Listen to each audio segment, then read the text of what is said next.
Disculpe, pero entonces el examen del laboratorio va a ser igual el miércoles, no, perdón, el jueves o el viernes. No, el viernes, el viernes. Ah, gracias.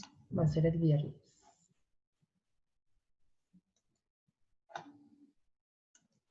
Sí, el día de hoy vamos a ver lo que, bueno, tenemos que ver el viernes, que no pude llegar a tiempo. Tenemos que ver como tal las infecciones por hongos oportunistas y nos faltó ver como tal o repasar solamente una infección que creo que todo el mundo conoce, que es la caspa. ¿Cuántos de ustedes, chicos, han tenido caspa en algún momento de su vida? Ay, yo tengo caspa, no me la puedo quitar. Yo creo que todos. Primero no se me caía mucho el cabello y ahora tengo caspa. Bueno, aquí les voy a mencionar como tal una característica importante cuando es una infección de caspa. Hay muchas razones por las cuales se puede desprender la piel muerta del cuero cabelludo. O sea, de hecho, si no se desprende, pues no es normal. Sería una piel muy gruesa. Entonces, por día, pues sí tiene que estar desprendiendo pues pedacitos de piel muerta. Lo que no es normal es que se desprendan una gran cantidad de piel. Y ya es cuando conocemos la afección como caspa. Normalmente a la caspa se le conoce como tiriasis. Hay otra enfermedad u otra infección que se llama tiriasis versicolor, que consiste básicamente en la aparición de manchas violáceas, rosáceas por todo el cuerpo. También es provocada por el mismo hongo. Sin embargo, el hongo que va a provocar la caspa también en el cuero cabelludo es un hongo también de tipo levadura, levaduriforme, y se llama malaceia. Este hongo normalmente forma parte de lo que es nuestra microbiota. Sin embargo, cuando hay una afección o un desequilibrio normal en esta, puede como tal existir un crecimiento excesivo y provocar dos opciones. La primera puede provocar como tal una dermatitis seborreica, que es la irritación completa del cuero cabelludo, o simplemente una tiriasis capilar, que es una descamación como tal del cuero. En ambas afecciones existe caspa. De hecho, la caspa es solamente como tal un síntoma, pero la infección es básicamente la inflamación del cuero cabelludo por el hongo Malacia. El hongo como tal, pues es una levadura, se va a dividir por fisión binaria, por gemación, y que va a provocar que se sobrealtere o se empiece como a tal a reproducir en exceso. Pues normalmente en la dermatitis seborreica, la sobreproducción de sebo no es algo como tal que se dé o que tenga cura, mejor dicho. De hecho, alguien que tiene dermatitis seborreica no tiene cura, o sea, solamente se va a controlar con el tiempo, pero no se va a curar completamente. Aquí lo que puede desencadenar una dermatitis, pues es muchos factores. Puede ser el estrés, puede ser también cambios inmunológicos, puede ser también genética. Entonces, hay muchas cosas que pueden como tal alterar pues la producción de grasa en el cuero cabelludo. El hongo pues va a ser un oportunista de alguna forma porque también va a aprovechar esos cambios para poder reproducirse. Entonces, bueno, ¿quién tiene dermatitis seborreica o quién tiene normalmente caspa? Generalmente esto es mundial, todas las personas en todo el mundo, en todas las culturas pueden presentar este tipo de infección o se encuentra en todo el mundo. Es más común que lo veamos en personas que están en una etapa joven porque pues, el cuerpo tiende a producir más grasa, está más activo, como por ejemplo de los 20 a los 30 años es muy común verlo. Ya pasado este tiempo puede ir disminuyendo la tasa de incidencia, pero aún así se dan casos como tal, que persisten incluso hasta los 50 años. En la adolescencia o los adolescentes es muy común que veamos una etapa como tal de caspa. Y esto es normal de alguna forma porque los cambios que se dan en la adolescencia, como las hormonas, pues estimulan esas glándulas sebáceas para que produzcan como tal más grasa, más sudor, entre otras cosas. Entonces, eso de alguna forma es normal. Lo que ya no es normal es que esto continúe y que el cuero cabelludo se empiece a ver como tal rojo, irritado, como con costras. Eso ya no es normal. Entonces, bueno, dentro de la dermatitis seborreica tendremos diferentes tipos de síntomas. Hay también muchas razones por las cuales alguien se va a contraer como tal o se va a enfermar de dermatitis. Pero dentro de los signos clínicos que tenemos a la dermatitis es básicamente la caspa, la piel grasosa, la comezón, hay un enrojecimiento como tal de la piel y el cuero cabelludo, y aquí también hay algo muy importante, la pérdida de cabello. Hay alopecias que pueden provocar o que pueden ser provocadas por una dermatitis seborreica. Y esto es porque pues, el cuero cabelludo o la piel de la cabeza se inflama y mata como tal pues el bulbo piloso o el folículo del cabello. Obviamente con el tiempo, si se trata, el cabello puede volver a nacer.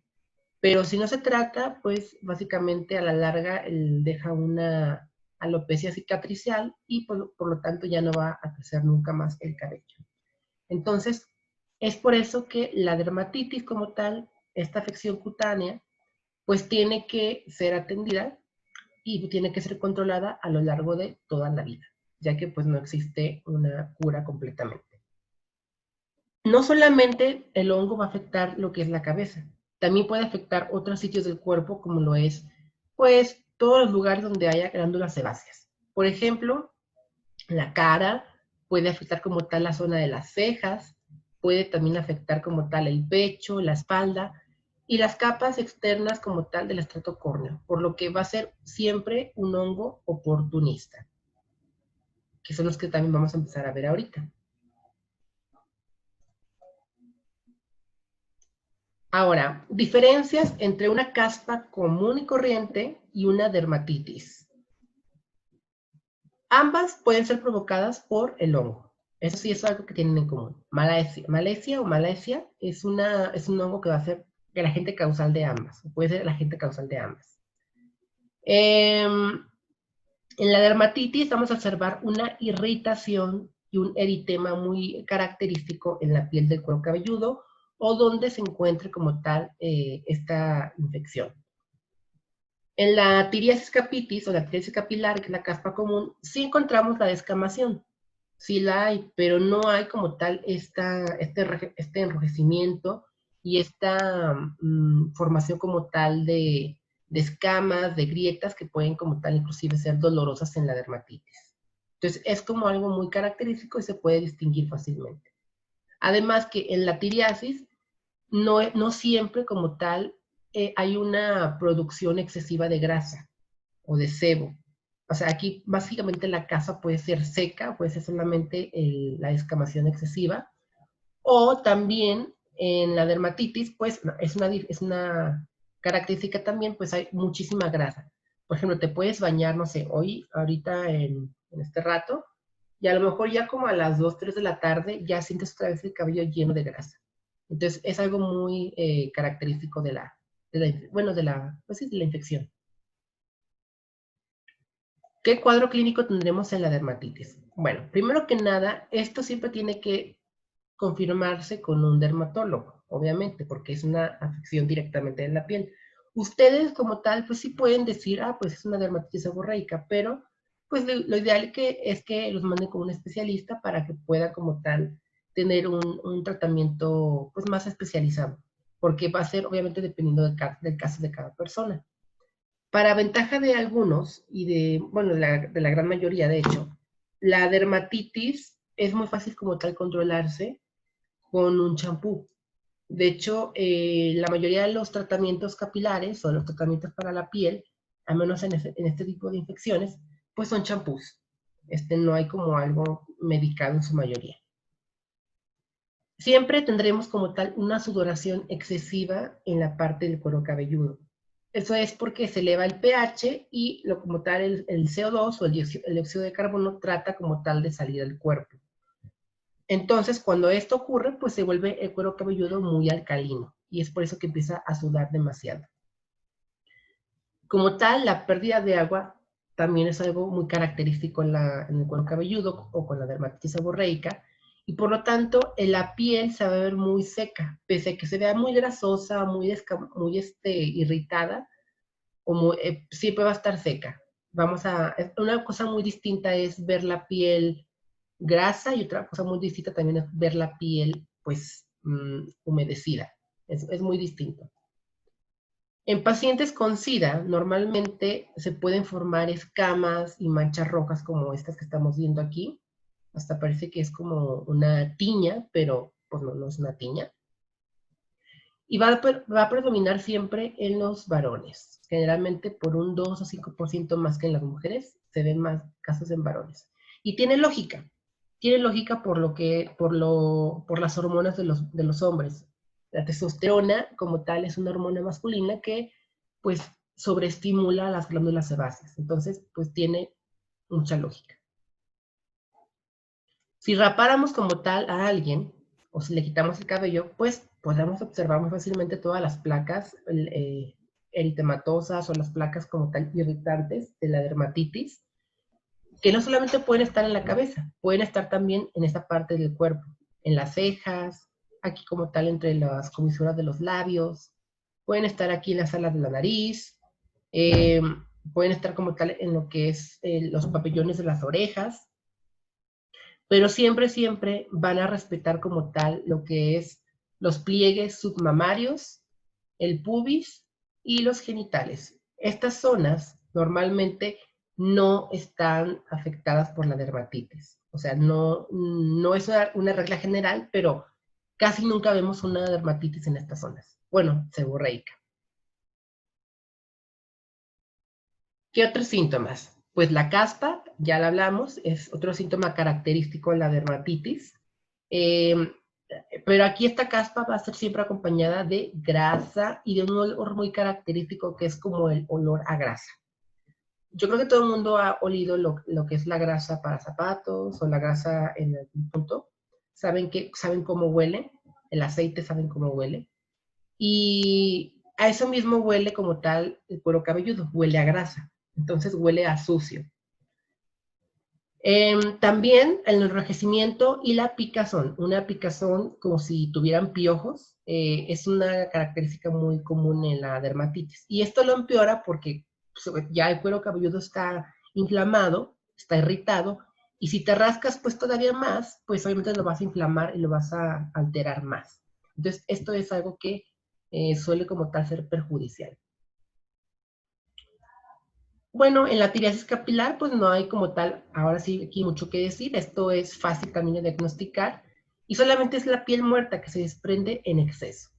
Puede ser también provocada por la dermatitis, puede ser provocada por el uso de un champú irritante, por la psoriasis, por los piojos, o sea, pues muchas otras cosas que no tienen que ver como tal con un hongo. Entonces, en sí, esta afección es solamente pues un síntoma de algo. ¿De qué? Pues puede ser de muchas cosas. Generalmente, como Malesia es el hongo más común en este tipo de infecciones, pues ya se han hecho tratamientos directamente para controlar el crecimiento de este hongo. Como les menciono, no hay cura porque pues el hongo forma parte de nuestra microbiota. Entonces, lo único que podemos hacer es controlar que su crecimiento no sea en exceso, que no sea como tal un patógeno oportunista. ¿Cómo lo hacemos? Pues usando medicamentos que tienen algún antimicótico, en especial de forma tópica. En muy pocos casos se puede dar tratamiento tomado o en tableta, pero esto es más cuando ya el hongo está muy avanzado, que ya posiblemente no va a reaccionar al tratamiento tópico, pero casi en la mayoría se dan tratamiento a base de champús. Para diagnosticarlo, normalmente podemos hacer una pequeña biopsia de lo que es la parte de la dermis, o de la epidermis, mejor dicho, teñirla como tal y verla al microscopio. Y si tiñéramos como tal con una tinción de Paz, que es una tinción histológica, pues veríamos las levaduras del hongo, las pseudohifas, la gemación, entonces ya es como una confirmación de la infección. Como lo mencioné en en la clase de pasada, muchas de las infecciones micóticas, en especial las tiñas, pues se diagnostican a través de tinciones histológicas, a través de biopsias, más allá de cultivos, de biopsias. Si cultiváramos el hongo, bueno, como es una levadura, va a dar colonias de forma redonda, muy parecidas a las bacterias, colonias de color blanco, amarillento y de tipo cremoso. Puede crecer normalmente a 32 a 35 grados. ¿Por qué? Pues porque la cabeza también es una zona muy caliente. Entonces, como tiene un riego sanguíneo muy grande en la cabeza, pues es por eso que la temperatura del cuero cabelludo es más caliente que la del resto del cuerpo. Entonces, es por eso que a esta temperatura es que crece el hongo. No hay que confundir la infección con otro tipo de infecciones. Hay que ser muy cuidadosos a la hora del diagnóstico. Es por eso que siempre se recomienda, si quieres confirmar la infección, pues una biopsia, porque puedes confundirlo con la psoriasis, puedes confundirlo con la dermatitis atópica, que sería esta que estamos viendo aquí, con la tiriasis versicolor o con la rosácea. Ambas se pueden parecer mucho, entonces hay que distinguirlas como tal de este tipo de infecciones, que son pues completamente distintas a lo que estamos buscando aquí.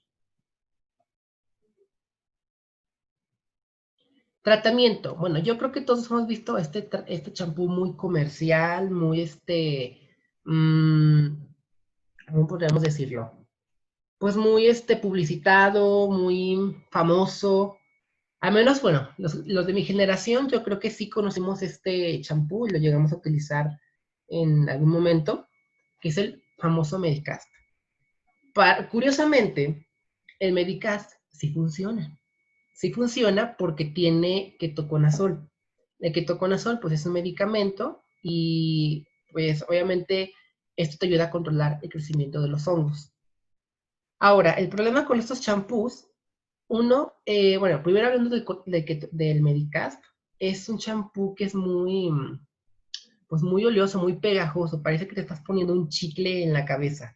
Entonces, es difícil de usar porque no te puede enredar mucho el cabello y no forma tanta espuma. Entonces, lo que se necesita en el champú es que forme mucha espuma para que se pueda distribuir correctamente. El otro champú que tenemos aquí es un champú dermatológico a nivel médico, que se llama Cebril, que por cierto está muy caro. Esta botellita de, no sé, 250 te cuesta como 500 pesos, 600 pesos. Entonces sí es muy caro. Y te dura menos de 2 semanas. Entonces, pues sí. Hay dos, uno que es para caspa normal y el otro que es para dermatitis seborreica. Ambos champús van a tener, bueno, en el caso del Medicast tiene ketoconazol, pero este tiene un alquitrán de hulla, que es un compuesto que ayuda como tal a controlar también la producción de grasa y también a controlar lo que es el hongo. ¿Cómo se usan estos champús? Va a depender del caso. Normalmente, en la mayoría de los casos, se utilizan una semana diario. Tienes que bañar todos los días con este champú, todos los días. A la segunda semana se utiliza 3 veces por semana. Ya la otra semana se utiliza 2 veces por semana, también bañándote diario. Y la última semana del mes lo vas a utilizar una vez por semana, con tu champú normal de los demás días. Y así lo vas a seguir utilizando una vez por semana por el resto de tu vida, para poder controlar la caspa. Bueno, perdón, la dermatitis seborreica. Entonces, es un medicamento que solamente va a controlar la producción del hongo.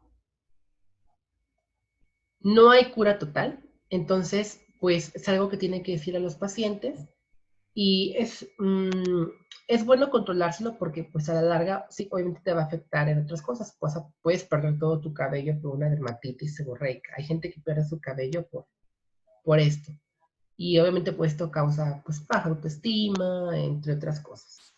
Entonces, bueno, básicamente esto es lo que sería el hongo Malesia. Es un hongo oportunista. Y hablando de hongos oportunistas, los siguientes hongos que vamos a ver pues son básicamente eso, oportunistas. Estos hongos que vamos a ver requieren en su mayoría que el sistema inmunológico sea débil, que no esté, digamos, funcionando al 100%.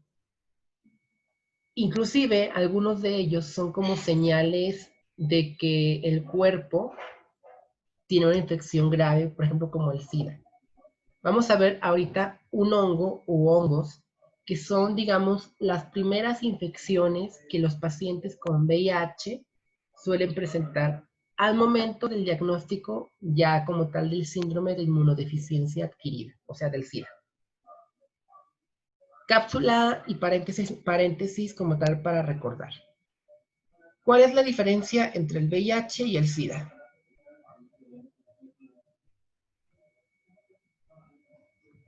Diferencia entre el VIH y el SIDA.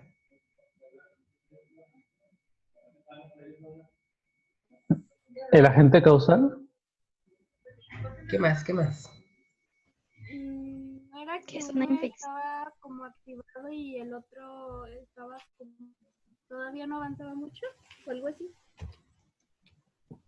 ¿Qué más, chicos? O Pues sea, si yo les... uno es una infección y el otro ya es un síndrome. Si yo les digo, tienen un paciente con VIH. Pues es que en es el sinónimo de- VIH pues es por un virus, ¿no? Y en el SIDA pues se supone que es un síndrome y se compone de varias, pues supongo que patógenos, ¿no? O sea, ya, ok, chicos. Vamos a hacer un paréntesis aquí. Y bueno, voy a como explicarles un poco de la diferencia. Tienen la idea, sí tienen la idea, pero no está como tal del todo aterrizada o del todo bien. El VIH es un virus, es como tal el agente causal, les dijeron bien. Sin embargo, si le llega un paciente con VIH, que le diga tengo VIH, pues no necesariamente tiene SIDA. O sea, no es un sinónimo de que tenga SIDA. Simplemente tiene en su cuerpo el virus del VIH. Entonces, es, digamos, puede ser un portador que sea asintomático o un portador asintomático. Con los tratamientos que están hoy en día antirretrovirales, pues el VIH se puede controlar, puede evitar que el virus siga reproduciéndose y siga como tal matando los linfocitos T y puede mantener como tal la inmunidad del paciente sana durante muchos, muchos años. Entonces, un paciente que tiene SIDA, VIH no es sinónimo de que tenga SIDA. O sea, no es igual. Ahora, ¿un paciente con VIH puede contagiar a otro siempre?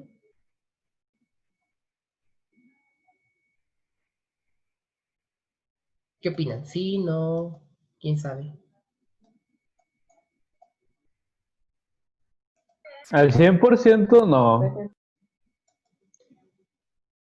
Pues no, de hecho no. Un paciente que tiene VIH no siempre puede contagiar a otra persona. De hecho, se requiere una carga viral específica que tenga el paciente para que pueda ser contagioso para los demás.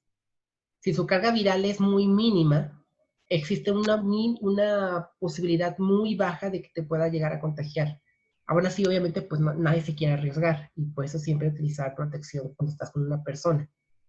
Pero no siempre puedes contagiar a una persona con VIH. Ahora, el SIDA es cuando el paciente ya desarrolla como tal la enfermedad, cuando ya han pasado bastantes años, muchísimos años, y las defensas como tal del cuerpo ya no existen, o están básicamente casi en ceros. Aquí es cuando la carga viral básicamente se escucha raro, pero aquí el paciente es más virus que linfocitos T. Entonces, de alguna forma es como pues ya el paciente tiene otros síntomas, tiene un montón de infecciones oportunistas, en este caso como los que vamos a ver.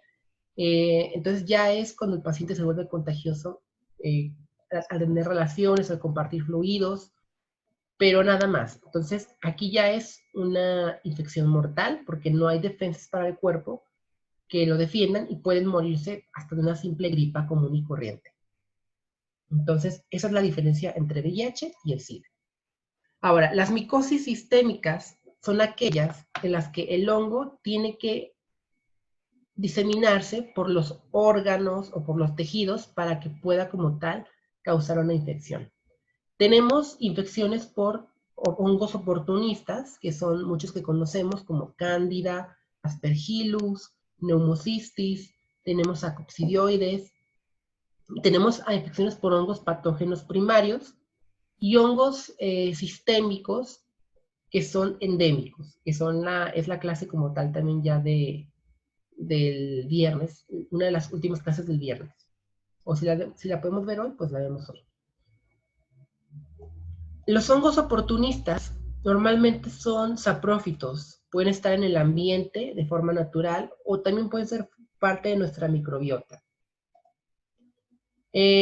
Cuando el paciente tiene una alteración a nivel inmunológico, normalmente los hongos son los primeros que van a crecer. ¿Qué alteración puede ser? No solamente que tenga como tal sus defensas bajas, puede ser también que su microbiota bacteriana sea alterada por el uso de medicamentos como los antibióticos, entre otros tipos de acciones. ¿Qué hongos son los que vamos a ver ahorita en este momento? Vamos a ver Cándida, vamos a ver Aspergillus, los Zygomycetes, como el Model Pan, por ejemplo, que suele ser un hongo pues, del ambiente, pero que si lo adquirimos en nuestro cuerpo puede llegar a ser mortal, inclusive en pacientes que están sanos, y el Pneumocystis, que es una infección causada por un hongo que es casi siempre, o en su mayoría siempre, la primera infección que tienen los pacientes ya con SIDA. Dentro de la candidiasis, pues tenemos diferentes tipos de infecciones o lugares donde el hongo va a estar infectando. Puede ser en la boca, una candidiasis oral, puede ser como tal en el estómago, en el esófago, en la vagina, puede ser como tal también en los órganos, en la piel. Entonces, este hongo es uno de los muchos que va a infectar diferentes tipos del cuerpo, o diferentes zonas del cuerpo, mejor dicho. El Aspergillus casi siempre va a ser un hongo que va a infectar sobre todo los pulmones. Y Cryptococcus neoformans es el hongo que va a provocar normalmente meningitis por hongos y Pneumocystis, una neumonía pues por hongos en pacientes con SIDA. Cándida, ¿qué características tiene? Pues es un hongo levaduriforme, tiene colonias cremosas como tal de color blanco en la garza burao. Puede reproducirse con clamidoconidias, que son estas, es como tal cuando una pseudohifa se hincha y forma como tal un montón de, una espora, que son estas que estamos viendo aquí, esporas asexuales. Mide aproximadamente de 4 a 6 micras y hay muchas especies como tal de Cándida, muchísimas. La más conocida de todas es Cándida albicans, que es parte de nuestra microbiota. También Cándida glabrata, que es parte también de la microbiota vaginal, o que puede estar en la microbiota vaginal. Entonces, cualquiera de estas especies están asociadas con alguna infección en los humanos. Algunas, como les menciono, van a ser en la piel, otras en las mucosas. Normalmente, Cándida albicans es uno de los hongos que tenemos en la boca. Y yo creo que cuando vimos estreptococos, les mostré una imagen como para que distinguieran una infección de Cándida con una de estreptococos, porque de hecho forman también placas muy parecidas a las que están en los estreptococos. Otra cosa que es importante saber de Cándida es que pueden también formar, o puede, digamos, ser contagiosa de una persona a persona a través de una pues, relación sexual. O sea, puede ser también un hongo que se transmita de forma sexual. ¿Cómo es la patogenia de Cándida? El hongo va a requerir siempre de unas proteínas que son las fibronectinas. Van a requerir siempre unirse como tal a estas. Y a través de enzimas que van a ir degradando las células del epitelio, estas enzimas como tal forman un hoyo, que son las proteinasas. Una vez que forman este hoyito en las células del epitelio, las hifas o las pseudohifas del hongo van a crecer hacia abajo hasta invadir como tal, pues la zona intersticial, donde está como tal el colágeno y otro tipo de proteínas. Cuando llegan a esta zona, pues es cuando ya se forman las placas y son como tal difíciles de quitar. Difíciles, pero no imposibles. También como tal, estas hifas pueden digerir solamente lo que es la piel y causar inclusive a veces como tal pequeñas ulceraciones o como tal los que conocemos en la boca como postemillas. Las postemillas también pueden ser provocadas por una actividad sobreexcesiva pues, de las enzimas de Cándida. Generalmente afecta, o la infección afecta mucho más a pacientes que están inmunocomprometidos. Es un hongo también que puede considerarse como dimórfico. Y pues sus factores de virulencia siempre van a ser sus adhesinas y sus enzimas invasoras. Todos estos factores que estamos viendo aquí son factores para que una persona pueda llegar a contraer Candida albicans. Y si se fijan, pues en su mayoría estamos viendo pues a pacientes que tienen una baja como tal en sus defensas o que también tienen ya otro tipo de infecciones, bueno, o de enfermedades crónicas que no pueden como tal beneficiarle. ¿Vamos bien hasta aquí, chicos? ¿Preguntas? No, todo va bien. Bueno, en las infecciones, bueno, tenemos infecciones también cutáneas o solamente en las mucosas y tenemos infecciones a nivel de los órganos. Podemos tener también neumonías, tenemos endocarditis, pericarditis, infecciones del sistema nervioso central, sobre todo en médula, de los ojos, cuando hay un tipo de traumatismo o alguna cirugía en el ojo, infecciones en la sangre, hematógenas, abdominales, pero la mayoría de las infecciones que ustedes pueden ver son de este tipo, son de tipo cutáneo. En la boca, en el esófago, en la vagina y como tal también en el aparato pues urinario. ¿Cómo se verían las placas de Cándida? Pues se ven más o menos como esto. Si se fijan, si pudiéramos confundirlas con lo que es a veces las placas por estreptococos, sobre todo cuando están como tal en esta zona. Pero los estreptococos no van a invadir como tal pues la lengua, no van a invadir como tal lo que es la úvula, no invaden como tal lo que es la mucosa de aquí de los cachetes, no recuerdo como tal el nombre correcto, pero son placas como tal que se extienden más, son más planas, son blancas, algunas pueden ser dolorosas, sobre todo las de la úvula, son exudativas, y estas placas también se pueden denominar comúnmente como algodoncillo. Es fácil que las veamos también como tal en bebés, y en la lengua puede formar como una capa blanca o sea, a simple vista pareciera ser que la persona no se lava los dientes, no se lava la lengua, pero puede ser también una infección por cándida. Aquí se llama glositis por cándida o pseudomembranosa, que es cuando se forma la placa por cándida. Son irregulares, a diferencia de los estreptococos, que son como muy característicos, pueden ser irregulares y no se rompen como tal al pasarle un hisopo. O sea, realmente no. Por ejemplo, las placas con estreptococos podemos como tal hisoparlas y se pueden romper porque es una acumulación también de pus. Pero en este caso no pasa eso. O sea, es como si raspáramos una alfombra y no se quita. En la candidiasis vaginal, pues puedes comenzar directamente en lo que es el conducto vaginal. Normalmente creo que todas las mujeres en algún momento tenemos una infección por cándida vaginal, ya sea por la alteración de nuestra microbiota, que es lo más común generalmente. El uso de duchas vaginales suele hacer o provocar este tipo de infecciones. También, por ejemplo, se observan placas como tal en la vagina, y puede como tal salir de la vagina e infectar lo que es la zona pues de la pelvis. Entonces es algo también muy característico de la infección por cándida. Cuando llega a esta zona pues hay mucha irritación, hay como pues dolor al palpar la zona y puede convertirse en una infección crónica o que tenga un tiempo de vida muy prolongado. El esófago o el estómago. Generalmente es otro sitio donde se pueden encontrar placas de cándida.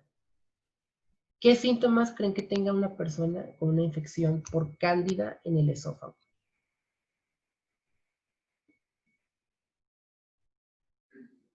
¿Qué creen que experimente? Pues ardor. ardor al deglutir. Ujú. También dolor, ¿no? Supongo. Puede presentar dolor, ardor al deglutir, Mal aliento. mal aliento. Generalmente también es en personas como tal, con su sistema inmune pues totalmente apagado. Y esto ya se puede considerar como tal como una infección de alguna forma mucocutánea. En las sistémicas, bueno, les comentaba, chicos, que en las infecciones como tal sistémicas, pues aquí se refiere más que nada a ya la invasión de los órganos, o de otro tipo de órganos que no sean como tal las mucosas o la piel. Generalmente pueden también provocar sepsis. Y pacientes que tienen como tal otras afecciones como el asma, por ejemplo, o la gastritis, son también muy propensas a una infección por cándida. Infecciones en la piel, bueno, ese tipo de infección se denomina quelitis angular, que es como tal una infección como en la comisura de los labios, en la piel. Es dolorosa, puede ser dolorosa y puede también confundirse con lo que es el virus del herpes tipo 1, el que provoca como tal los famosos y los conocidos fuegos labiales. Ya en parasitología, en el próximo semestre, van a ver que el virus del herpes, pues es el responsable también de los fuegos bucales. Pero bueno, ya ese es de parásito. Maestra, Entonces, mande. ay, perdón que le interrumpa, pero en parasitología también vamos a tener que hacer como cultivos y esas cosas. No, en parásito ya no se hacen cultivos. En parásito se hace, bueno, bueno, en parásito las prácticas es básicamente reconocer los huevos de las lombrices, de los céstodos, de los nemátodos. Para eso obviamente se requieren muestras fecales y cosa que no podemos hacer en casa, no la podemos hacer en la casa. Y en los virus, bueno, para poder ver virus requerimos pruebas inmunológicas, que son como muy parecidas a las pruebas de embarazo, para poder determinar si hay una infección viral o no. O también podemos hacer cultivos de virus en cultivos celulares, pero pues obviamente en la escuela no hay como el equipo para poder hacer cultivos de virus. Entonces, a lo mucho que podemos hacer es detectar una infección viral con una prueba inmunológica. Entonces, eso es lo que vemos en parásito. También vemos lo que son artrópodos de interés médico, como piojos, vemos pulgas, vemos un poquito también de toxicología con algunas arañas, como las viudas negras, por ejemplo, las luxoceles. ¿Qué más vemos en laboratorio? Algunas técnicas también parasitológicas, como la de Stoll, la de Graham, que es para Enterobius vermicularis. Pero pues no hacemos cultivos. Es otro tipo de prácticas. Ok. Perdón. ¿Sí era eso lo que querías preguntar? Sí. Ok. Sí, no, ya en parásito ya no se hacen cultivos. De hecho, las prácticas que les puse a mis alumnos es algo muy similar a lo que les puse a ustedes como tal, de hacer las fichas de algunos de los parásitos que veíamos en el laboratorio. Y les ponía algunos quizzes como tal prácticos para que trataran de identificar los huevos con imágenes de los huevos y pudieran relacionarlos. Entonces las prácticas ya no son pues tan difíciles, o sea, sí se pueden llegar a hacer sin tanto lío. Ok, gracias. Ok, entonces, bueno, si hacemos una endoscopía, introducimos una cámara al esófago, podemos también llegar a ver este tipo de placas. Ahora, imagínense lo doloroso que tiene que ser tener el esófago completamente invadido con placas de cándida. O sea, básicamente no puedes ni siquiera pasar la comida o no la toleras como tal. Entonces, pues, obviamente el paciente empieza a perder peso porque no come pues lo suficiente. También puede presentarse, como lo mencionaron, el dolor. Un dolor como tal, tipo, como si fuera, como si te estuviera quemando una parte del cuerpo, en la parte del tórax, que es donde generalmente está el esófago. Úlceras también pueden ser provocadas, sobre todo en el estómago y en el duodeno. Y esto ya provoca otro tipo de complicaciones como infecciones en el peritoneo.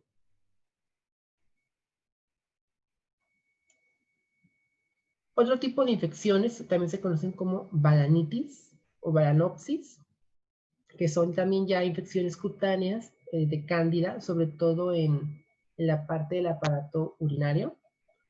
Aquí pueden presentarse de dos formas, con placas directamente blancas, en forma de tiña o psoriáticas, o puede también presentarse de forma de pápula, que es como tal ya producto también pues de la genética. En este caso ya es más que nada genético. Igual aquí pues es doloroso, existe un eritema y comezón en la zona, una cantidad o unas ganas de ir al baño muy grandes o de orinar. Puede haber como tal una erosión en la piel y esto provoca también infecciones pues secundarias, generalmente por estreptococos o por estafilococos. ¿Cómo se diagnostica el cándida o la cándida? Pues aquí, a diferencia de otros hongos, sí podemos hacer un cultivo. Podemos hacer un cultivo y es una forma fácil también de diagnosticarlo. Generalmente va a depender mucho de la zona donde se encuentra la infección. Ya por simple clínica y por antecedentes del paciente, se puede saber si es una infección por cándida. Entonces, es una infección que se puede diagnosticar fácilmente. Las placas son muy características en la infección por cándida. Ahora, si queremos confirmarlo, pues podemos hacer una pequeña biopsia de la zona, un pequeño raspado y teñirlo. Lo teñimos con una tinción de Gram y la tinción de Gram nos va a arrojar como tal pues las pseudohifas y las levaduras en el tejido. Si queremos verlo en microscopio, pues bueno, también lo podemos ver y observaríamos exactamente los mismos, ya sea con la tinción o sea así en fresco. En el caso de infecciones sistémicas, pues aquí se requieren como tal, a veces hasta biopsias, lavados bronquiales para poder determinar la infección. Como les mencioné en clases pasadas, muchas de las infecciones o muchos de los tejidos que se tienen que procesar en esta patología, se usa lo que es el hidróxido de potasio para poder sellar el tejido y que el hongo como tal pues no pierda su forma y no muera. Entonces ya a la hora de teñirlo pues queda exactamente igual. Tratamiento generalmente para infecciones sistémicas o para infecciones como tal ya de las mucosas, se puede dar anfotericina B de 50 miligramos, dependiendo obviamente ya de la infección, pues un tiempo cada 12 horas, durante, no sé, 12 días, una semana. Así que ya depende como tal el criterio de cada uno. Nitastanina, campomfuxina y otro tipo de compuestos azólicos como la fluoxetosina, que sería esta que estamos viendo aquí. A nivel tópico no se recomienda como algo porque no tiene la misma eficacia. Realmente no llega al hongo, no lo cura completamente. Entonces es más que nada un tratamiento oral o también puede ser inclusive intravenoso si es una infección sistémica. Hay que disminuir la humedad como tal de los lugares, por ejemplo, en los pliegues cutáneos, hay que tratar de tenerlos casi siempre secos, donde está la zona de la infección. Si es una infección nosocomial, producto del hospital, pues podemos retirar como tal el catéter o las zonas donde están, o lo que está provocando realmente la infección. Y pues casi siempre estas infecciones pueden tener una buena recuperación. Para la candidiasis oral, bueno, hay otro tipo de tratamientos más convencionales, como usar el violeta de genciana.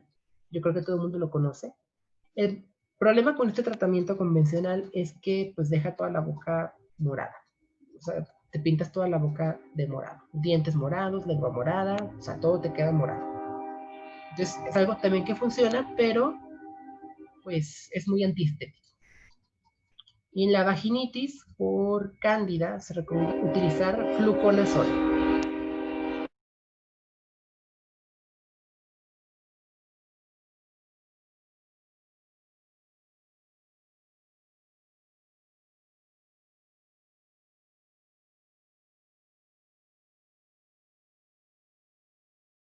¿Preguntas, chicos, hasta ahorita?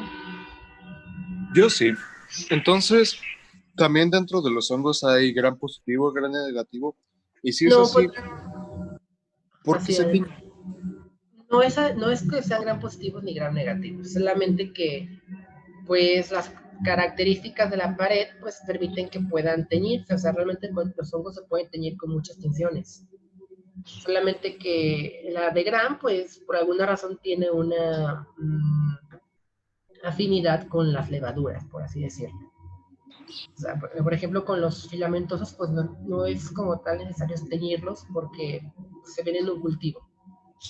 En el caso de las levaduras, pues se puede teñir con la tinción de Gram, con la tinción de Paz, con la tinción de Grocott. Entonces, hay muchas formas. Y esta tinción de Gram casi siempre es para exudados o raspados superficiales, que no requieren como tal una biopsia completa de tejido. Ok, ya entendí. Gracias. ¿Otra pregunta, chicos? Bueno, vamos a pasar al segundo hongo oportunista. Este hongo, de hecho, a ustedes les creció en sus cultivos. A algunos de ustedes sí les llegó a crecer en sus cultivos. Y como se dieron cuenta, pues es un hongo que está en el ambiente, no es parte de nuestra microbiota. Aspergillus, vamos a ver también el día de mañana, que es un hongo muy importante, no solamente porque causa infecciones oportunistas, sino también porque causa micotoxosicosis. Ya mañana vemos como tal eso, lo que ocurre con este hongo en ese sentido. Tenemos dos especies importantes, Aspergillus fumigatus y Aspergillus flavus. Están básicamente en todo el mundo y estos hongos van a afectar sobre todo a la zona pulmonar, a la zona de los bronquios, de la tráquea, los alvéolos. Todos los días nosotros, inclusive ahorita, podríamos estar aspirando cientos y cientos de esporas de Aspergillus.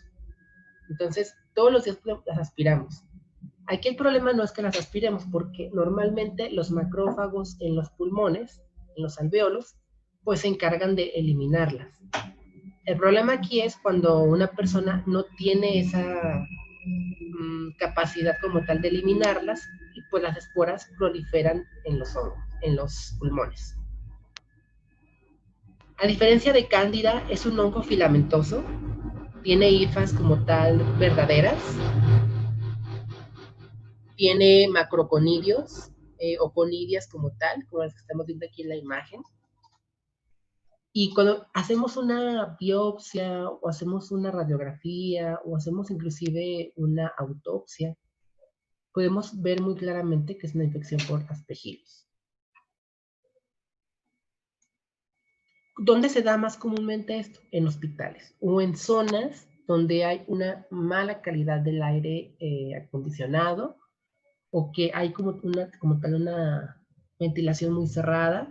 Los hongos pueden llegar a crecer como mohos en las paredes de los edificios y aquí obviamente con el aire puede distribuir completamente las esporas por todos lados.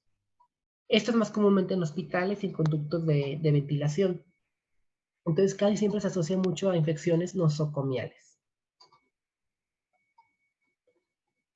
En su patogénesis, bueno, una vez que llegan las esporas a los pulmones, primero las inhalamos, pasan por los bronquios, llegan a los pulmones, luego a los alvéolos, y aquí en los alvéolos atraviesan lo que es la membrana basal, las células ciliadas, y llegan a lo que es el lumen. En el lumen empiezan como tal a crecer, a proliferar, a formar lo que son las hifas, y esto va a provocar como tal una neumonía por Aspergillus, o una aspergilosis. A diferencia de la neumonía convencional, la aspergilosis es un poco más triste porque la persona va muriendo básicamente por falta de oxígeno. Poco a poco deja de respirar. Entonces, conforme pasa esto, tenemos síntomas también muy característicos. Y un daño al pulmón también muy, muy característico.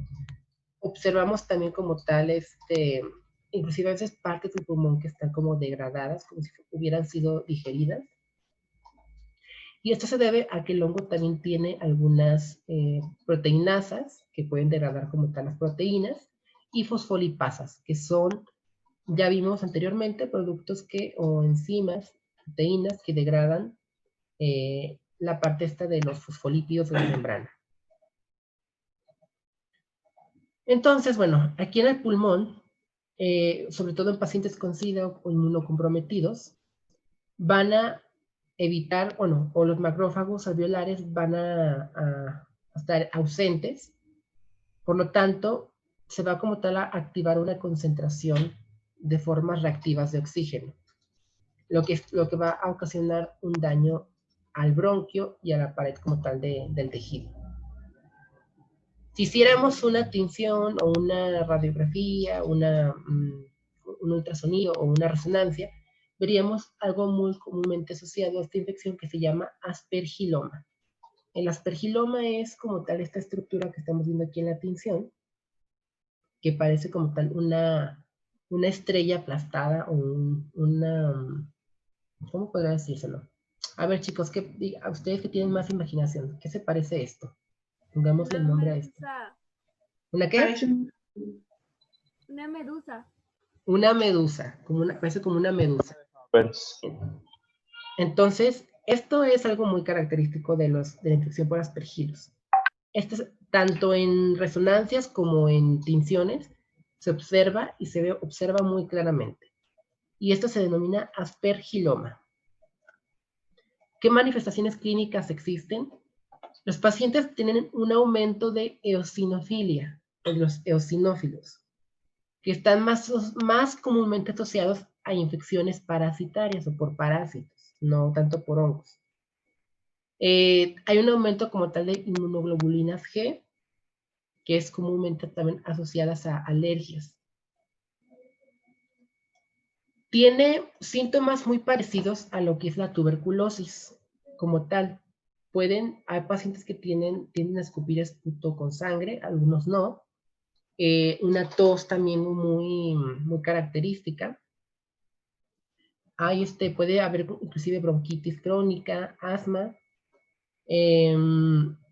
Inclusive en los tejidos que todavía no son procesados, pues se observa claramente lo que es el aspergiloma.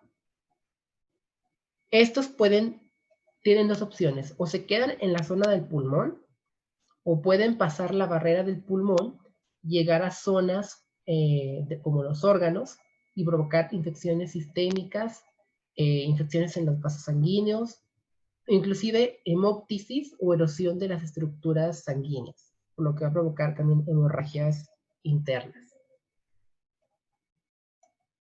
Al hacer la radiografía, aquí observamos claramente el aspergiloma, aquí lo tenemos muy, muy bien. Y generalmente el pronóstico es malo. Los pacientes no suelen recuperarse fácilmente de esta infección. Aparece un cuadro súbito pues, de fiebre, de disnea o de cansancio. Hay escalofríos, malestar general. Después de un tiempo, en el caso de que aparezca un tipo de bronquitis o de neumonía, puede aparecer esputo gelatinoso y hemóptico. Puede aparecer también inclusive síntomas de sinusitis, aunque es relativamente raro. Inclusive cuando hacemos el diagnóstico, vemos esta forma de tejido. De hecho, el color que observamos aquí en el pulmón, pues es muy parecido al que se observan en los cultivos que ustedes hicieron. Entonces, es fácilmente darse cuenta cuando es una aspergilosis. Aquí tenemos la zona del pulmón llena de aspergilos, aquí tenemos más zonas. Y aquí otra vez tenemos al aspergiloma. Entonces, realmente es algo muy, muy característico. ¿Cómo podemos diagnosticar la infección? Pues normalmente la infección se diagnostica casi siempre cuando el paciente muere, tristemente, al hacer la autopsia, o en el caso de que se haga un lavado bronquial, podemos observar lo que es las hifas de los hongos, típicas de los aspergillus, las conillas, esporas, y también podemos observar como tal los aspergilomas en las tinciones. Generalmente el aspergiloma tiene también otros síntomas asociados, como lo es la fatiga, la anorexia, la cefalia, la pérdida de peso también, y la rinorrea. Entonces, procedimientos que tienen que hacer, pueden hacer biopsia, radiografías, pueden hacer lavados bronquiales, y con esto pueden hacer como tal tinciones para poder confirmar el diagnóstico, mandarlo directamente a patología. Tratamiento, bueno, a pesar de que no hay un buen pronóstico, el tratamiento se da básicamente con itraconazol, que es el medicamento creo que más nuevo de los que se están dando. Se puede dar también casponfugicina, anfotericina B, y puede darse en combinación con alguno de estos. O sea, puede ser itraconazol con anfotericina B o campofuscina con anfotericina B, itraconazol con campofuscina. Entonces no hay como tal un régimen que sea el más efectivo. Tienen que ir probando el que más o el que mejor resultados les esté dando. Entonces, pues es más que nada también para que el paciente se sienta cómodo y se pueda como tal aminorar un poco más los síntomas, ya que pues la mayoría de ellos, en un 99.9%, pues terminan muriendo por una enfermedad avanzada. Y pues tiene lógica, porque pues, el cuerpo no puede combatir hongos filamentosos. Entonces, al ser un hongo filamentoso, no hay una forma como tal, o un tratamiento que llegue directamente hacia el hongo, o que lo mate por completo. Entonces, pues la gente suele morir. ¿Preguntas de Aspergillus, chicos, hasta ahorita? ¿Y la dosis cómo sería? Va a depender. Hay dosis como tal de 100 miligramos, dosis de máxima de 200 miligramos. ¿Por cuántos días y por cuántas horas? También depende mucho del criterio. O sea, la puedes dar cada 12 horas, o puedes dar como tal por una semana, 10 días. Entonces, no hay como al menos en esta infección, no hay como un tratamiento estándar. Va a depender mucho como tal del avance del paciente o de la evolución de los pacientes. ¿Otra pregunta, chicos, que tengan?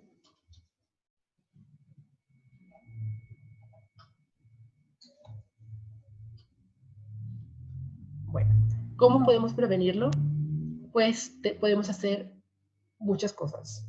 Primeramente, darle mantenimiento a lo que es el aire acondicionado de los lugares como cerrados, como hospitales, tener un buen saneamiento de esas zonas, evitar que crezcan mohos en el ambiente, sobre todo en lugares donde hay pacientes con sistema inmune bajo. Podemos como tal inclusive hacer una extirpación quirúrgica del tejido que está afectado.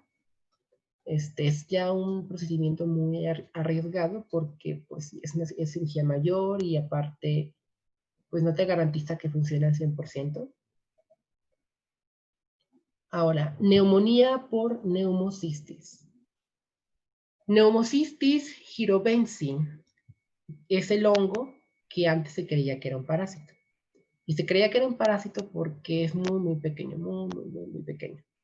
No crece en ningún tipo de cultivo más que en cultivos celulares, y es por eso también que se creía parásito. Se creía inclusive que era un virus. Este hongo no se tiene como tal un conocimiento muy grande hasta la fecha, pero se sabe que es el primer hongo que afecta a las personas que tienen ya SIDA. Entonces, cuando llega un paciente que tenga una neumonía y que tenga SIDA el paciente, en su 99% de los casos es por neumocistis. Entonces, es como ya la prueba definitiva de que ya no existe ningún sistema inmune en esa persona. Algunas personas inclusive lo consideran como un hongo desconocido de nuestra microbiota, o que lo adquirimos en algún momento, en algún lugar de la vida, de la tierra, de nuestra historia, sin darnos cuenta. Pero no se activa realmente porque solamente se activa cuando no hay sistema inmune.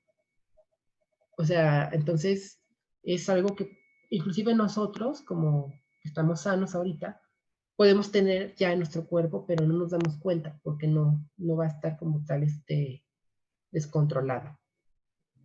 También requiere unirse como tal las fibronectinas de la superficie de los alvéolos, de las células epiteliales del alvéolo, tiene una gran cantidad como tal de variantes genéticas que le permiten adaptarse a diferentes cuerpos. Y pues tampoco no es como una especie única o no hay como tal una forma correcta de clasificarla. De hecho, como les dijo Mara ayer, pues hablar de hongos es hablar básicamente toda la vida de ellos. No hay una sola forma correcta de poder definirlo. Y menos los hongos que son microscópicos o que son de este tipo. Entonces, bueno, se han descrito generalmente 3 etapas para este hongo, que es la etapa prequística, la etapa quística y como tal ya la etapa filamentosa. Normalmente, casi siempre se diagnostica en la etapa quística, que sería como tal esta que estamos viendo en la imagen. Pareciera un parásito porque tiene un ciclo de vida muy característico. Entonces, empieza como tal con la fusión de 2 gametos, que son haploides, forman un cigoto diploide, que sería como tal ya la etapa prequística. Después, este cigoto diploide tiende como tal a pasar por un proceso de meiosis, en la cual su núcleo se va a dividir 4 veces. Después, estos núcleos, o este núcleo que tiene, bueno, esta etapa quística, va a tener 8 núcleos, o 4 núcleos, mejor dicho. Van a madurar, y cada núcleo se va a formar como tal, o se va a separar en un individuo único. Entonces, aquí en la etapa de quiste, maduran y forman por lo menos 4 nuevos parásitos. Estos parásitos, bueno, o estos hongos, van a eclosionar y van a salir como tal como individuos nuevos que van a producir más gametos y van a producir nuevamente el ciclo de vida. Entonces, tiene un ciclo muy parecido a los parásitos, por lo que por eso se considera o se consideraba un parásito. Generalmente, los pacientes con SIDA son los que tienen este tipo de infecciones. Y como les menciono, puede estar básicamente en nosotros de forma latente sin darnos cuenta. O sea, a lo mejor si necesitáramos un estudio, pues resulta que ya lo tenemos, pero pues no está desarrollado o está en muy poca cantidad, está siendo controlado por nuestro sistema inmune. Generalmente los pacientes tienen como tal a tener una cuenta de células TCD4 muy, muy baja o casi inexistente. Y esto provoca que los hongos puedan también diseminarse a otros sitios, como por ejemplo la piel, provocando lo que son infecciones muy parecidas a las que provoca Staphylococcus aureus, infecciones en lo que es el hígado, infecciones como tal en los tejidos del intersticio. Entonces, puede estar en muchas zonas como tal, pero siempre inicia en los pulmones. ¿Qué síntomas tiene la neumonía por neumocistis? Bueno, generalmente hay una descamación de células de los alvéolos, por lo que empieza a aparecer mucho esputo dentro de ellos, y dan como un aspecto como si fuera un panal de abeja. Si viéramos los pulmones o los alvéolos, parecen panales de abejas, así como muy hexagonales. Tenemos fiebre de mayor a 40 grados. Aparece como tal dificultad respiratoria, disnea, taquipnea. Puede aparecer casi al final de la enfermedad, cianosis, los dedos y las extremidades se ponen azules, básicamente. El cuerpo se pone azul. Entonces, esto es una señal como tal de asfixia, porque pues no hay como tal una cantidad de oxígeno suficiente que llegue a las extremidades. Después puede haber también hipoxia, y finalmente el paciente termina muriendo por falta de oxígeno. O sea, es como si lo estuvieras estrangulando lentamente, hasta que finalmente pues deja de respirar. Entonces, es la forma en la que mueren los pacientes. ¿Cuál es la mortalidad? Pues casi del 100%. 50% de todos los pacientes tienen tos seca, no es como un signo muy característico también de ese tipo de neumonía. Y se puede observar muy claramente también en las autopsias o en las necropsias el daño producido a los pulmones. O sea, realmente es un daño también muy, muy característico. No se observan como tal a diferencia de Aspergillus, una mancha grisácea en los pulmones, que es algo característico de esa infección, pero sí se observa el daño como tal. La necrosis, los infartos en los tejidos, que son estas partes blancas que están aquí en el pulmón, son infartos, porque pues las células no tuvieron oxígeno y se murieron. Entonces es algo muy característico. Tienen muchos microinfartos. Complicaciones de esta infección. Si el paciente no se muere antes, puede haber un derrame pleural. Las pleuras pueden romperse y derramarse. Entonces hay como tal un neumotórax o un colapso del pulmón. También puede existir hemotórax, que es básicamente que la cavidad del pulmón se llene con sangre. Es algo también muy característico. Y pues aquí el paciente ya empieza a escupir sangre, empieza pues ya a hacer otro tipo de escenas un poco más escabrosas.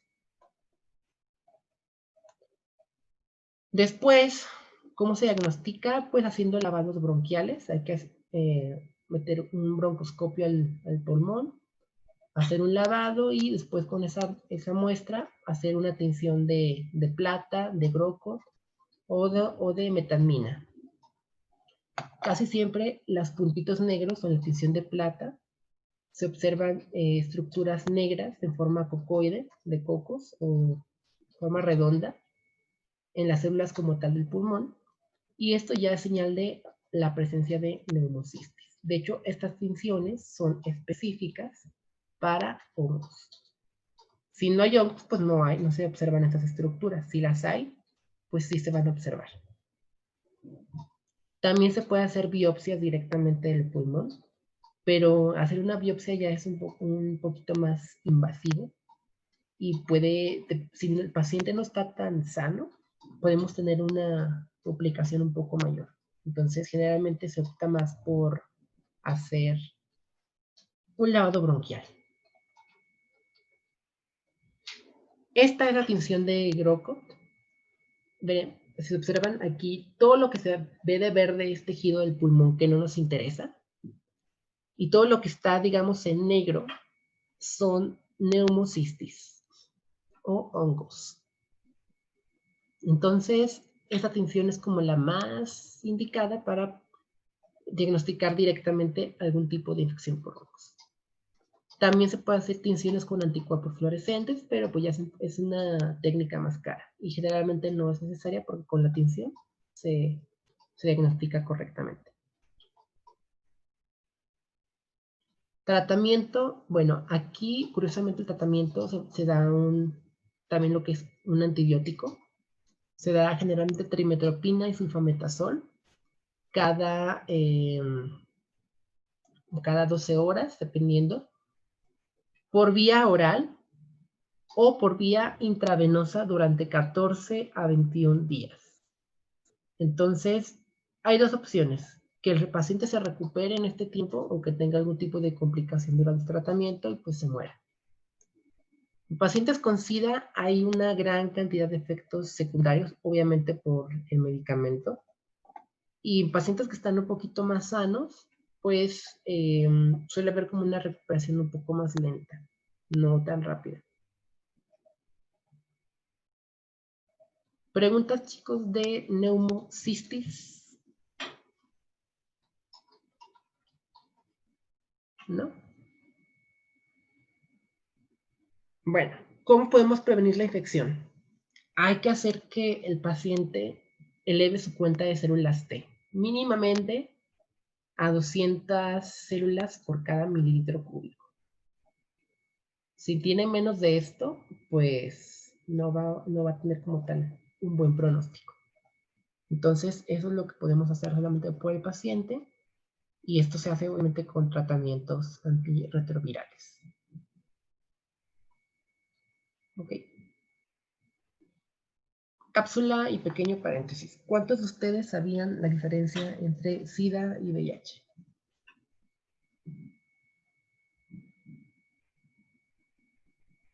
Teníamos la idea solamente. El problema aquí, chicos, no es que no lo sepan. El problema aquí es que, pues que a veces, obviamente, al no tener el conocimiento, podemos, más allá de, ahorita, por ejemplo, hablando profesionalmente de un tratamiento correcto, podemos ser muy prejuiciosos. O sea, yo creo que personas con SIDA son de las personas que más rechazo tienen a nivel, pues, social. ¿Por qué? Porque pues hay todavía, o sea, es sorprendente que inclusive en el siglo XXI, en este siglo, las personas todavía crean que el SIDA se contagia con un abrazo, o compartiendo cubiertos, o con cosas así muy bobas. Entonces es algo muy triste y muy tonto. Y más porque pues son infecciones pues no tienen cura hasta la fecha. Y que dudo mucho que en un futuro exista una cura para el SIDA. Es un virus que tiende a mutar muy fácilmente. Pero bueno, ya lo van a conocer más el próximo semestre. ¿Preguntas, muchachos, que quieran hacer de lo que hemos visto hasta el momento?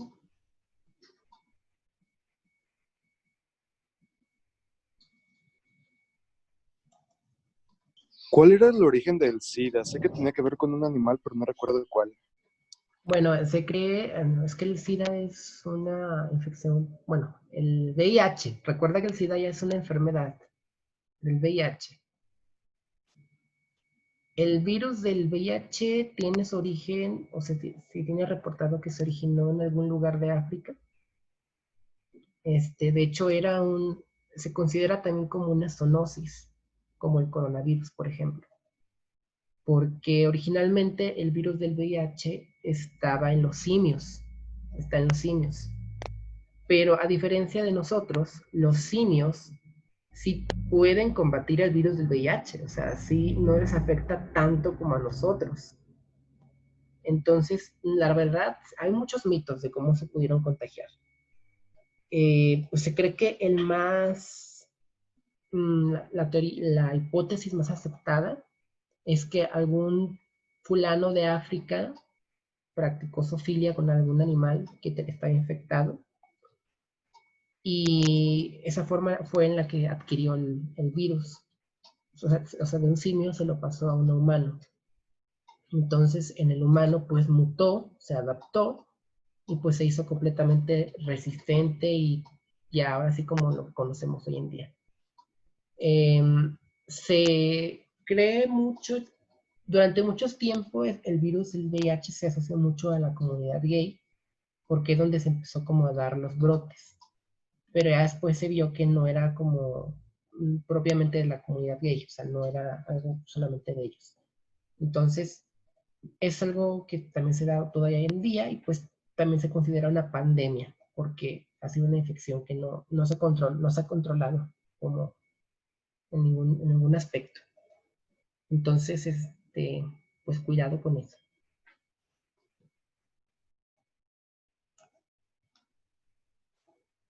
Bueno, chicos, vamos a terminar el día de hoy.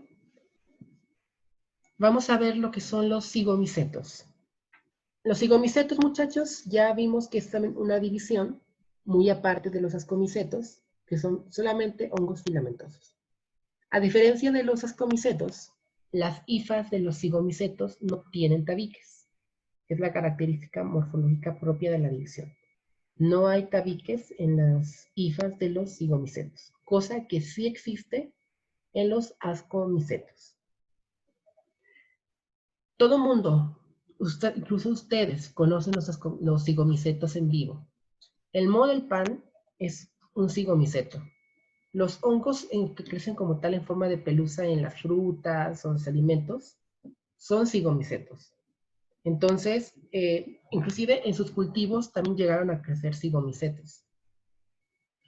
Estos hongos, así a simple vista, pareciera que no son dañinos, porque realmente si los tocamos así, pues no pasa nada.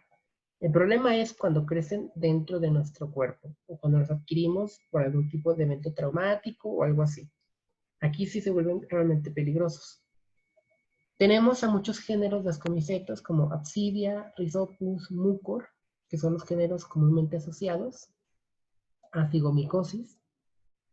Y la mayoría de las infecciones por cigomicetos también suelen ser muy oportunistas porque afectan más que nada a personas que ya tienen algún tipo de enfermedad crónica como diabetes, obesidad, son inmunocomprometidos, entonces pues son también por eso oportunistas. Como lo mencioné, pues los vemos muy comúnmente en el pan, en la tierra, en otros alimentos que se echan a perder. Y estos pueden provocar como tal trombosis, gangrenas, y generalmente pueden provocar también pues, la muerte de una forma muy, muy cruel, muy triste. Yo creo que como dijo Mara, morir por alguna infección por hongos es morir muy horriblemente. En México generalmente son casos muy esporádicos, pero los que se dan en hospitales de tercer nivel. O sea, en los hospitales más pobres, deplorables, son donde se dan como tal los ascomicetos. Pero no, cigomicetos. Por alguna razón, prefieren más a las personas diabéticas, o a las personas que tienen más este tipo de enfermedad crónica, como la diabetes. Las esporas las inhalamos cuando estamos básicamente en lugares donde hay una mala ventilación y donde pueden existir mohos en algún lugar. Hay formas cutáneas que también pueden ser transmitidas por algún evento traumático, por ejemplo, que nos cortemos o nos astillemos con algún material punzocortante. Inclusive también cuando nos hacemos un tatuaje y el equipo no ha sido como descontaminado correctamente, pues es también una forma de adquirirla o de adquirir una infección por estos hongos. Hay muchas formas de la infección, bastantes formas. Tenemos la forma rinocerebral orbitaria, que sería esta que estamos viendo aquí. Tenemos a la forma pulmonar cutánea, la pulmonar diseminada, la cutánea pulmonar, la cerebral, tenemos a la cardíaca, la gastrointestinal y la diseminativa. Entonces hay muchas formas como tal y tenemos diferentes formas o factores que van a predisponer a que nos infestemos por algún cigomiceto. En la rinocerebral, pues puede ser, como le mencioné, la diabetes, que nos deja más susceptibles. En la pulmonar, pues algún tipo de tumor, como una neoplasia, una quimioterapia, algo así. En la cutánea, por ejemplo, un trasplante de órganos sólidos. En la cerebral, el uso de drogas intravenosas es una forma de adquirir una infección cerebral por algún cigomiceto. Por las agujas simplemente, porque las agujas pueden estar sucias, o a veces hay adictos que comparten agujas entre sí, entonces es también una forma de adquirirla. Y por ejemplo en la diseminativa, pues puede ser por algún tipo de tratamiento que suprima completamente el sistema inmunológico. Ahora, también estas infecciones se conocen como mucormicosis, porque pues obviamente se asocian más como al género mucor. En la forma rinocerebral tenemos como tal una invasión de lo que es la mucosa de la nariz, los senos paranasales, el paladar, y que dan origen como tal a lesiones ulcerosas. Básicamente, el primer signo es que hay una isquemia en el tejido, no hay como tal un riego sanguíneo correcto, y empieza a haber una necrosis en la zona. Básicamente, esta parte de tejido, todo esto se empieza a morir. Toda la parte del tejido se empieza a morir, a podrir. Casi siempre los pacientes pues terminan con este tipo de signos o de afecciones. Entonces, de alguna forma, también quedan como si fueran zombies, por así decirlo. Se parecen zombies porque pues no hay bueno, se pudren vivos. Pueden tener pérdida de la visión. Hay personas que tienen como tal también una afección a nivel del sistema nervioso, por lo que hay convulsiones, hay alucinaciones, cefalia, letargo, puede entrar en coma. Generalmente las personas con cigomicosis entran en coma a los 3 días y mueren como a los 10. Entonces es algo muy, muy rápido. En la parte de los ojos o del etmoides empieza a haber un edema, se inflama como tal la parte de los ojos y después este edema se transforma en una pústula, en una pápula, en un absceso, se rompe y el tejido pues finalmente se muere. También puede progresar directamente a los vasos sanguíneos, puede progresar también a lo que es el encéfalo. En el encéfalo provoca lo que son los abscesos cerebrales. Y obviamente dependiendo de la zona donde esté el absceso, pues van a ser también los síntomas neurológicos que va a presentar la persona. Generalmente hay cefalia cuando hay un absceso cerebral, hay hemorragias, parálisis como tal de algún tipo de los nervios craneales, por lo que puede existir parálisis directamente del corazón cuando se afecta el nervio vago, parálisis como tal de la cara, pérdida de los sentidos, ceguera, pérdida de la audición. En el cerebro observamos como tal esto ya se observa más que nada en las necropsias, obviamente. Casi siempre, al igual que los misetismos que vimos como tal ayer, se observan mucho lo que es pacientes que llegan al hospital con infecciones, de repente convulsionan, entran en coma y mueren, y ya no se supo ni siquiera por qué.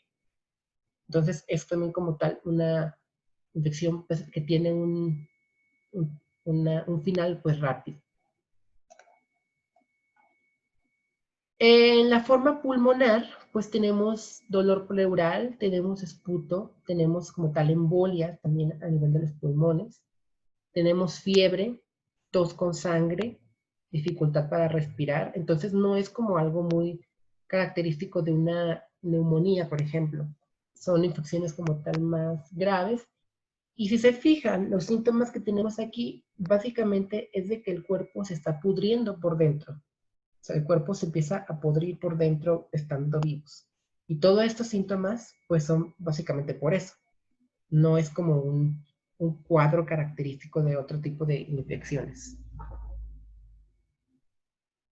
Se puede confundir mucho con infecciones amedianas. Se puede confundir también con afecciones bacterianas. Básicamente, también en la forma gastrointestinal puede haber como tal una peritonitis, una infección del peritoneo. Puede existir también un intestino paralizado completamente, o que simplemente no absorba los nutrientes de forma correcta, por lo que hay una desnutrición. O sea, el paciente también puede estar muriendo pues, de hambre. Puede existir también necrosis a nivel del intestino. Entonces, es algo muy característico de estas infecciones, las mucormicosis.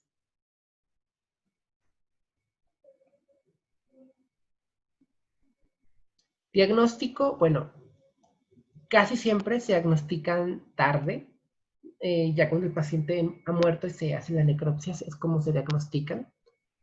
Pero para los que no y los que pueden llegar como a medio vivir, porque pues sí quedan bastantes secuelas, se hacen biopsias también, y la observación como tal de hifas senocíticas o hifas que no tienen tabiques, ya es la confirmación de una cigomicosis o de una infección por cigomicetos. Entonces, tampoco generalmente no se observan conidias, pero simplemente con que veamos una hifa que no tenga tabiques, es ya confirmatorio de la infección. Los cultivos no se recomiendan tanto porque solamente crecen en un 30% de los casos, entonces no son como tan fiables. Pero cuando lo hacen, pues se observa realmente pues lo mismo que ustedes ven en el modo del pan.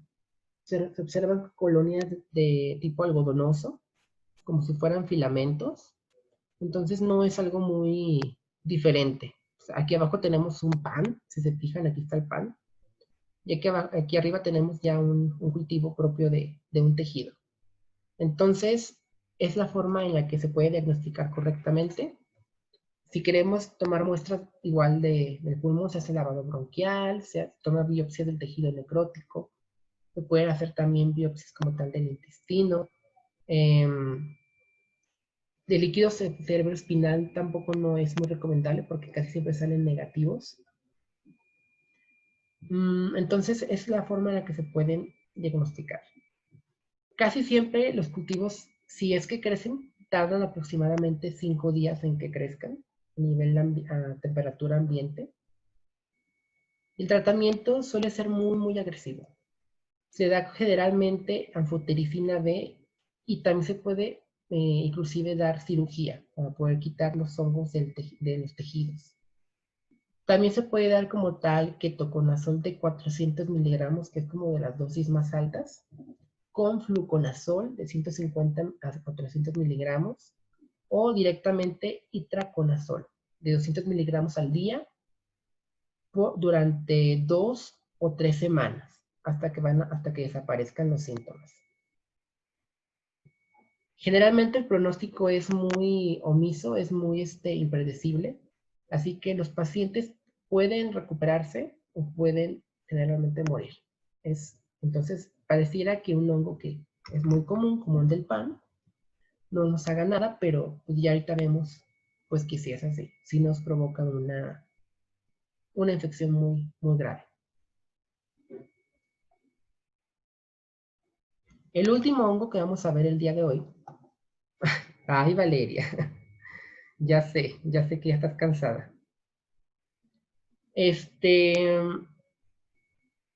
Bueno,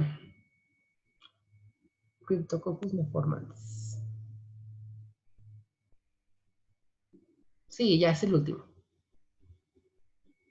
El último hongo ya por el día de hoy, chicos, que es el último hongo oportunista normal que tenemos aquí, es el hongo Cryptococcus neformans. También es una levadura, generalmente es dimórfico, afecta a pacientes con SIDA y causa lo que es la meningitis por hongos. Aunque también puede diseminarse a piel, huesos, órganos y sistema nervioso central.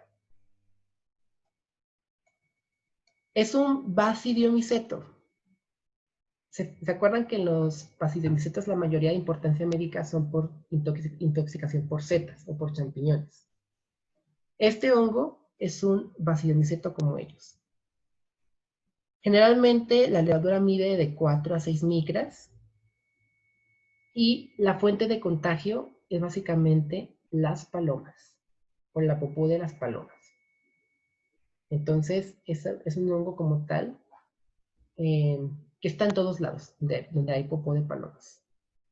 Su vía de entrada es básicamente respiratoria, entonces también podemos estarlo como tal respirando todos los días y pues, si no tenemos el sistema inmune correctamente, pues no pasa nada. Por alguna razón tienen la predilección también por los eucaliptos o por los árboles de eucalipto. Entonces, donde hay árboles de eucalipto probablemente también está el hongo. Sus factores de virulencia son pues también su cápsula, tienen una cápsula, que sería esta que estamos viendo aquí. Y tenemos también a algunas enzimas oxidasas, por ejemplo, llama una fagocitosis defectuosa. Hay 4 serotipos, de la A a la D. Pueden crecer en muchos agares completamente distintos, bacterianos incluso, como el agar sangre, el agar chocolate y el agar saburao, obviamente, ya sea a 25 grados o a 37 grados en el caso de los demás agares. Va a producir colonias mucoides, como los que estamos viendo aquí en la imagen.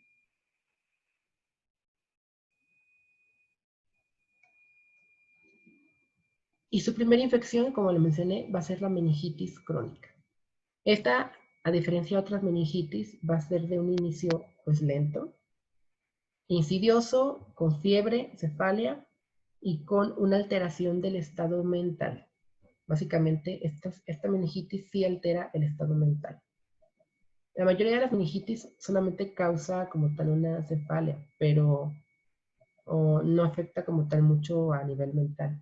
sobre todo a nivel de alucinaciones, pero esta sí lo afecta. Lo adquirimos cuando inhalamos las levaduras que están básicamente en las hojas de los eucaliptos, en las popós de las palomas, en heces como tal de aves o con materia en descomposición. Y son casos muy, muy esporádicos. Realmente son muy, muy raros que lleguen a presentarse. Generalmente lo tienen más personas que elaboran con este tipo de materiales o personas que están trabajando en laboratorios o con algún tipo de animal avícola. Generalmente este hongo desactiva la primera línea de defensa, que son los neutrófilos y los macrófagos. Después de esto directamente llega y migra a lo que es el sistema nervioso central. Y la melanina proporcionada protege como tal lo que es al hongo. Entonces, básicamente al llegar al líquido cefalorraquídeo, pues provoca la inflamación de las meninges.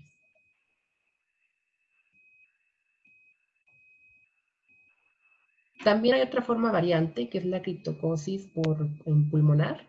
Es muy característica también, se observa mucho la neumonía o la escasez como tal de células inflamadas. También como tal hay una forma cutánea, pero la más común es la meningia.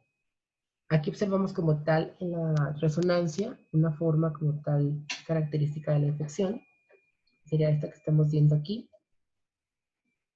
Tenemos a la fiebre y la psicosis, que es una alteración del estado mental donde la gente puede escuchar voces, puede sentirse paranoica, puede ver como tal cosas que no existen, confundir la realidad. O sea, uno puede pensar que ahorita está, no sé, suponiendo que ustedes tengan psicosis en este momento, pueden pensar que están en un psiquiátrico, en algún lugar muy, muy de aparte de donde están ustedes. O sea, no tienen como una conciencia de la realidad.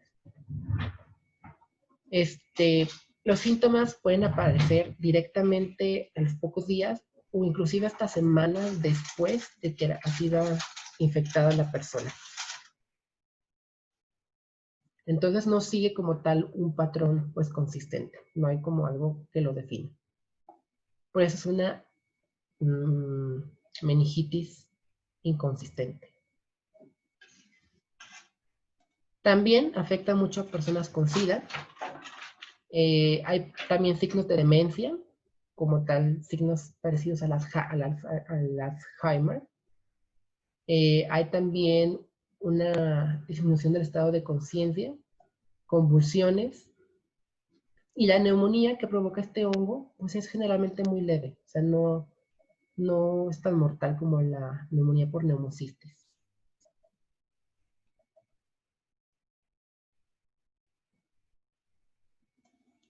A nivel de piel y huesos, pues son sitios también afectados. Muy, muy rara vez, pero sí llegan a afectarse. Y la forma de su diagnóstico, pues es también igual. Podemos hacer una punción lumbar para tomar líquido cefalorraquídeo. Y este líquido lo teñimos. Lo teñimos y con esto podemos observar el hongo. Podemos hacer una tinción negativa con tinta china y esto nos daría la presencia como tal de la cápsula y el diagnóstico para Cryptococcus neoformans. Tratamiento, bueno, básicamente el tratamiento también es anfotericina B y fluconazol en diferentes ciclos. Casi siempre personas que tienen meningitis por hongos se da un tratamiento constante porque sufren bastantes recaídas. Por ejemplo, pueden darle tratamiento a la persona durante una semana y ya lo cumple correctamente. Pero si queda como tal algún rastro por ahí del hongo, tal vez al dejar el tratamiento vuelva a aparecer la meningitis. Entonces, también el tratamiento es por ciclos.